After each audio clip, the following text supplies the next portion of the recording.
Hey guys, I got a good one for you. This is a Torta Salata. Let's get started. So the first thing we're going to do is make our dough, and I'm going to do a olive oil dough here. Now, if you remember a couple years ago, I did actually make something called an Italian quiche, and I wasn't aware that a Torta Salata is, well, kind of an Italian quiche. It's basically Italian for a savory pie or a salty pie. So that's what we're making here, but this one's slightly different from the one that I made a couple years ago.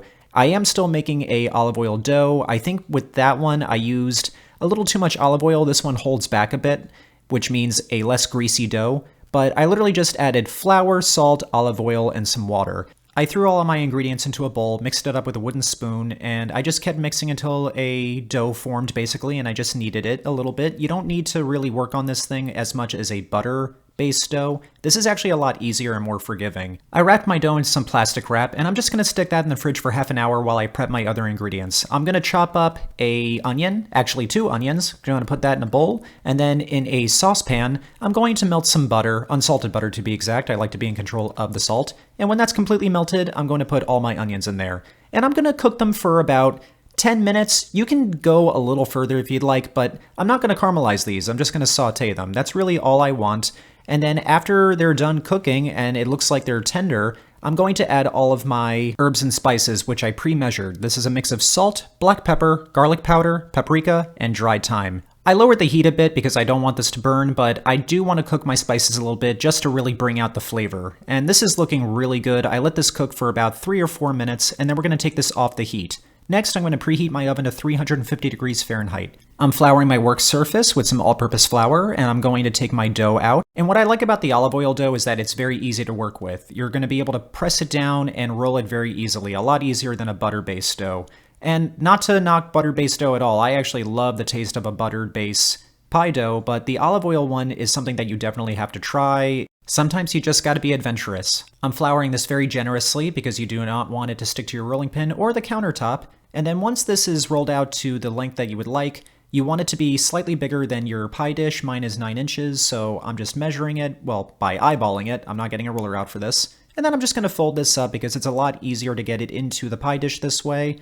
And then I'm just going to unfold it, and then I'm going to shape it into my pie dish. And you just want to make sure that there's nothing sticking out and that there's no bubbles. And you just want the top of the dough to reach a little bit because this is going to shrink in the oven. And then I'm just going to crimp the edges like a regular pie. And you've seen me do this before. This isn't anything new. And you're going to treat this like any other pie dough. And this is looking pretty good to me. So now we're going to poke the bottom of our pie dough with a fork because you do not want this to bubble up in the oven. And even though I'm blind baking this, which means I'm not putting anything in there, but I'm also not going to put in any parchment or any pie weights. And this is going to go into a 350 degree Fahrenheit oven for 15 to 20 minutes. While that's in the oven, I'm going to make my custard.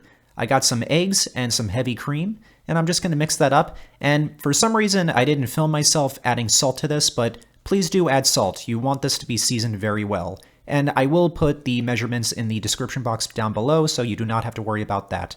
All right, so now this is done, and I'm going to lower my temperature to 325 degrees Fahrenheit, and then I'm going to add some mozzarella cheese. I'm just going to put this on the bottom here, and then I'm going to add my onions.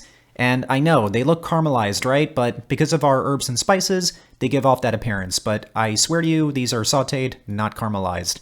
And once all of your onions are in there, and as you can see, they shrunk very, very much, I'm going to add the rest of my cheese. This is 6 ounces of part skim, low moisture mozzarella cheese. And then I'm going to pour in all of my custard. As you can see, it didn't take very many ingredients to make this. It's a pretty simple dish to make. And you are going to have to be patient though, because this is going to go into a 325 degree Fahrenheit oven for 50 to 55 minutes. I suggest starting early if you want to have this for dinner today. But thyme, T-I-M-E, is what makes this dish great.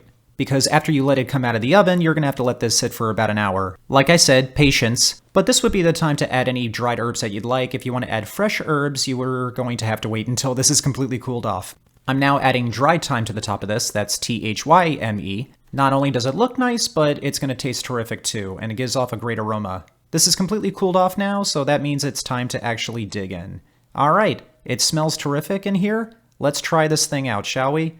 And the result is terrific. I absolutely love this. I just love quiche in general, so another version of it is just exciting for me. I know that sounds weird, but I feel that a torta salata or just quiche is a very underrated dish, and you should try it out because some people think it's a very complicated thing to achieve, but it's not. It's very easy. And like I said, it doesn't take very many ingredients. And I feel like if you've never made a pie crust before, the olive oil dough is a great one to start with because of how much easier it is. So guys, make a torta salata today. You will not be disappointed, and your family is going to be very impressed. All right, guys. I hope you all enjoyed this one. Please remember to like and subscribe, and I will see you all next time.